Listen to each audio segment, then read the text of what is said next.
Hello everyone, welcome to SS education. तो आज कुछ इंपॉर्टेंट इन्फॉर्मेशन है जो मैं आप सबके साथ शेयर करूंगी। पूरे लेक्चर को ध्यान से देखना। सबसे पहली चीज़, LIC AAO का जो एग्ज़ाम है उसके लिए आप लोग मुझसे पूछ रहे हो कि इंश्योरेंस अवेयरनेस जो है वो कहाँ से पढ़नी है। देखो, जिनको नहीं पता उनको बता देती हूँ कि LIC AAO का जो एग्ज़ाम है उसके मेंस में इंश्योरेंस और फाइनेंशियल मार्केट अवेयरनेस एक पूरा सब्जेक्ट है। इसमें 30 क्वेश्चंस आएंगे और वो 60 मार्क्स कैरी करेंगे, जिसमें आपको 50% मार्क्स चाहिए। ठीक है, मिनिमम कट ऑफ रहेगी इसके लिए। तो 60 मार्क्स में से आपको 30 मार्क्स चाहिए होंगे। अभी 30 मार्क्स लाने ईजी नहीं है, क्योंकि इंश्योरेंस अवेयरनेस और फाइनेंशियल मार्केट अवेयरनेस दोनों आपको बहुत अच्छे से पढ़ना पड़ेगा। अब इसको आपको पढ़ना कहाँ से है ये मैं आपको बता देती हूँ। लेकिन सबसे पहले आपको ये पता होना चाहिए कि इंश्योरेंस अवेयरनेस और फाइनेंशियल मार्केट अवेयरनेस जो आपका आएगा, इसमें इंश्योरेंस में देखो दो चीज़ें हैं। एक तो होता है स्टैटिक इंश्योरेंस। स्टैटिक पार्ट मतलब इसका कि आपको पता होना चाहिए इंश्योरेंस क्या होता है, अश्योरेंस क्या होता है, लाइफ इंश्योरेंस, जनरल इंश्योरेंस, ये सब होता क्या है और इसकी टर्म्स बेसिक। ठीक है, ये सब आता है आपके स्टैटिक इंश्योरेंस में।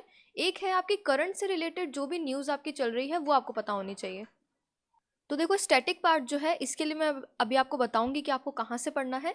करंट के लिए आपको क्या करना है, आपको पता है मैं हर मंथ आपके लिए बैंकिंग अवेयरनेस जो है इसके लेक्चर लाती हूँ। हर मंथ में ये 2 लेक्चर्स आते हैं। ठीक है, अब ये जो बैंकिंग अवेयरनेस के मैं लेक्चर्स बनाती हूँ इसमें सिर्फ बैंकिंग कवर नहीं होती, इसमें फाइनेंशियल अवेयरनेस और इंश्योरेंस अवेयरनेस, ये दोनों चीज़ें भी कवर होती है। तो बैंकिंग, फाइनेंशियल और इंश्योरेंस, इन तीनों के क्वेश्चंस मैं इंक्लूड करती हूँ बैंकिंग अवेयरनेस में। ठीक है, तो हर मंथ के जितने भी इंश्योरेंस और फाइनेंशियल से रिलेटेड जितने भी क्वेश्चंस हैं वो इन लेक्चर्स में ही इंक्लूड हो जाते हैं। तो यहाँ से आपका जो करंट इंश्योरेंस और फाइनेंशियल मार्केट अवेयरनेस का पार्ट है ये कवर हो जाएगा। ठीक है, तो ये हर मंथ जो मेरे बैंकिंग अवेयरनेस के लेक्चर्स आते हैं आप इनको ध्यान से देखिए। यहाँ से आपकी करंट जो है ये कंप्लीट हो जाएगी। स्टैटिक का है तो स्टैटिक देखो आपको कहाँ से करनी है। देखो, आपको क्या करना है, अपने ब्राउजर में जाकर गूगल पर लिखना है कि इंश्योरेंस इंस्टीट्यूट ऑफ इंडिया। ठीक है, जैसे ही आप इंश्योरेंस इंस्टीट्यूट ऑफ इंडिया लिखोगे यहाँ पर एक साइट खुलेगी जिसका नाम है insuranceInstituteOfIndia.com। इस पर आप क्लिक करना। ठीक है, ये इंश्योरेंस इंस्टीट्यूट ऑफ इंडिया की पूरी ऑफिशियल साइट है। यहाँ पर आपको एक चीज़ मिलेगी, देखो IRDA एग्जामिनेशंस।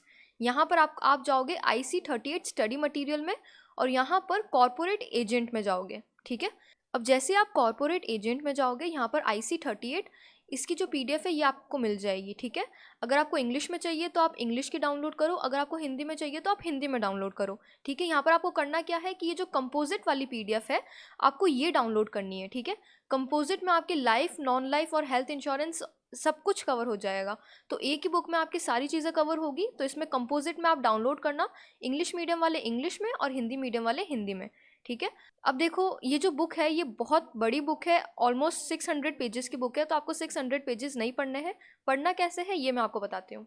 देखो, अगर आप ये बुक डाउनलोड करोगे तो यहाँ पर आपको ये कंटेंट पेज मिलेगा। ठीक है, कंटेंट में सबसे पहले कॉमन चैप्टर्स है जो कि बेसिक आपको इंश्योरेंस का पूरा ओवरव्यू देंगे।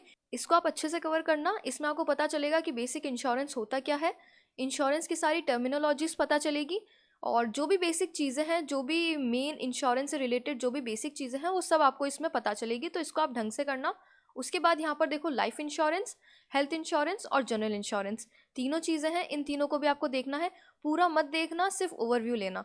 देखो, यहाँ पर आप जैसे इन किसी भी एक चैप्टर में जाओगे, मान लीजिए चैप्टर 1 है, यहाँ पर आपको बेसिक पहले इंश्योरेंस का इंट्रोडक्शन देंगे, इसको आप देखना। उसके बाद क्या होता है, इसमें हर एक चैप्टर के बाद ना एक समरी आती है। ठीक है, छोटी सी 1 पेज की समरी होगी, आप उससे देखना कि मेन इंपॉर्टेंट चीज़ें इसमें है क्या। उसके बाद समरी के बाद ना कुछ MCQ क्वेश्चंस भी है इसमें, तो आप उनको भी देख लेना। तो आपको उस चैप्टर का जितना भी ओवरव्यू है वो आपको सही से इसमें पता चल जाएगा। सारी चीज़ें आपको करने की ज़रूरत नहीं है। आपने इतने एग्जाम्स दिए हैं, आपको पता है कि बैंकिंग एग्जाम्स में कैसे क्वेश्चंस पूछे जाते हैं। तो मेन टर्मिनोलॉजीज पे, एब्रीविएशंस पे और जो इसके रेगुलेशंस है, एक्ट्स हैं, इन सबको देखकर आप इसको पढ़ना। सब कुछ मत पढ़ना। ठीक है, कॉमन चैप्टर्स को इनको एक बार ढंग से कवर कर लेना 85 पेज तक। उसके बाद इनका सिर्फ आप ऊपर से ओवरव्यू लेना, जो आपको इंपॉर्टेंट लगे वो आप पढ़ना, बाकी हर चीज़ मत पढ़ना। थ्योरी पार्ट बिल्कुल भी मत पढ़ना इसमें। ठीक है, थ्योरी आपको नहीं करनी है, आपको सिर्फ MCQ के हिसाब से पढ़ना है। तो इसमें आपकी हर एक चीज़ कवर हो जाएगी। अगर आप अच्छे से इस एग्ज़ाम के लिए पढ़ना चाहते हैं तो इससे आप अच्छे से पढ़ सकते हैं। ठीक है, इसके बाद फिर काफ़ी इंस्टीट्यूट आपको निकालेंगे इंश्योरेंस अवेयरनेस की PDF, आप उनसे भी देख सकते हैं, उनसे भी पढ़ सकते हैं। लेकिन वो बहुत ही कंपाइल्ड फॉर्म में होती है, तो मेरे को लगता नहीं है कि उसमें से इतने क्वेश्चंस आते हैं, क्योंकि आजकल थोड़ा लेवल हाई हो गया है। तो इतने बेसिक क्वेश्चंस आजकल इंश्योरेंस में पूछे नहीं जाते। ठीक है, तो इससे आपको हर एक टाइप के क्वेश्चंस का पता चल जाएगा। तो आई होप आज का लेक्चर आपके लिए बेनिफिशियल होगा। अगर अच्छा लगा हो तो please hit the like button and also subscribe to my channel. और आपका कोई भी डाउट हो इससे रिलेटेड तो आप नीचे कमेंट बॉक्स में मुझसे पूछ सकते हैं, मैं आपको ज़रूर रिप्लाई करूँगी। तो आज के लिए इतना ही। Thank you so much for watching.